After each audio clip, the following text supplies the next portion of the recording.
Hi guys, and welcome to my video tutorial. In this video, I will be teaching you how to code your own very simple calculator using the Python language and Visual Studio Code. If you haven't yet set up your own coding environment, there are a lot of other tutorials in YouTube to guide you through. And so, considering that you're all set up and ready to code, let's get started. First, you would want to create a new file and name it however you want, but in this case, let's name it my underscore calculator.py, and it will create a window on the right for you to code in. Before proceeding, let us map out the things that we need to have in order to perform operations just like an actual calculator. First are the values required to perform the operation, the operators, the process of the operations, and the code that will check if the conditions are fulfilled to perform an operation. In order to insert the values that our calculator will be using, we need to create what we call variables. Variables can contain different data types such as integers, which are whole numbers, strings, which means words and sentences, floats, which means numbers that can contain decimals, and booleans, which is either true or false. Now, we need to make use of a predefined function called input in order for the user to type in the values they want to use.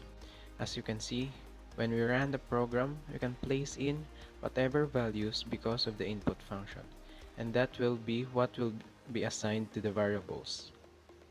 Now, to make it more user-friendly, we can insert words or sentences inside the input function, which will help the user identify what they have to type in. You have to remember though that by doing this, all values, even numbers, will be converted into strings when the user type in their values. As for the operation, to make sure the user is typing in the correct ones, we would want to type in the keywords to be used. A for addition, MI for minus, MU for multiplication, and D for division. Now let's run the program. As you can see, the words we typed in the program appeared and helped us identify better what the program is asking us to put. However, nothing happens. And so next, we have to create the calculating processes which will do the operations behind the scenes. To do that, we have to create what we call user-defined functions. First, we have to type in the keyword def, which will help the code identify that we want to create a function.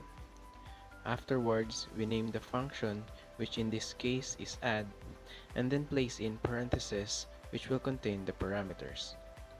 Parameters are basically temporary variables which will hold the values that the user will type in later and which the function will do operations on.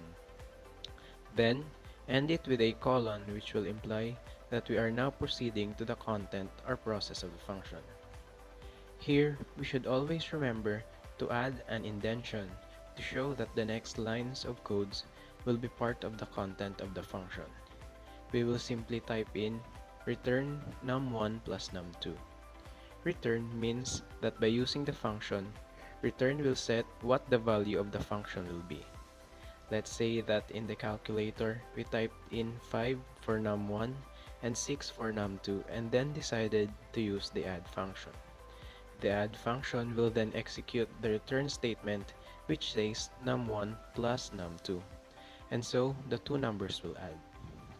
Now let me just proceed to finish the other functions. Now you can pause the video and take your time looking and analyzing at the other functions and see their differences. If you are confused why the user-defined functions are placed at the very top instead of after the operation variable, that is because these functions will not be executed unless it is called out or used, which will be shown later into the video. That is why we can place it there. Now that we have finished the processes, we will now proceed to create the conditional statements. Conditional statements, or if-else statements, are used when a program requires a condition to perform a certain process. In this case, our calculator will need to make use of the operation variable to determine whether a certain condition is fulfilled in order to proceed to an operation. First, we have to type in if operation, which is the variable, is equivalent to a, or operation equivalent to lowercase a, to make sure the program will also accept the lowercase a, then add a colon to imply that we will now proceed to the content. As mentioned earlier, a means we are performing the add operation, and so we will put the add function in the content. Again, never forget the indent to show that the next lines will be under the conditional statement. Now, we will also make use of a predefined function called print in order to display on the screen the value of our add function. As mentioned earlier, in order to execute the functions that we created earlier, we would have to call it out. Inside the parentheses, we will type in add, which is our function, and then put parentheses to take in the values it would perform its operations on. First, type in float, parentheses, num1, comma, float, parentheses, and num2.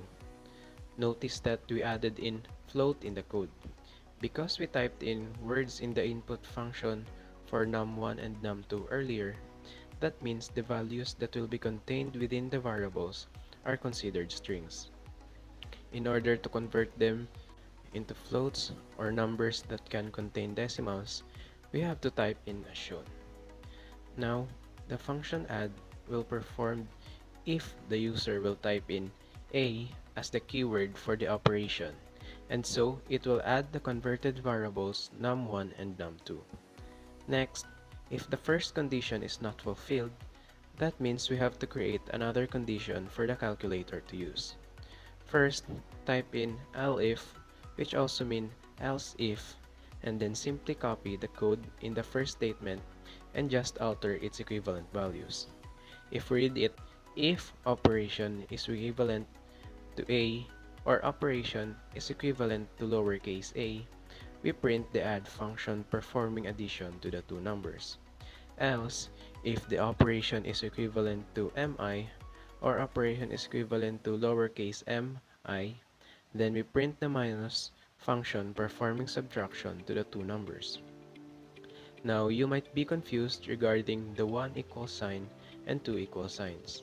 If 1 equal sign is used just like in variables, that means we are assigning values to variables. However, if we use 2 equal signs, that means we are evaluating whether the variables contain the same value or not.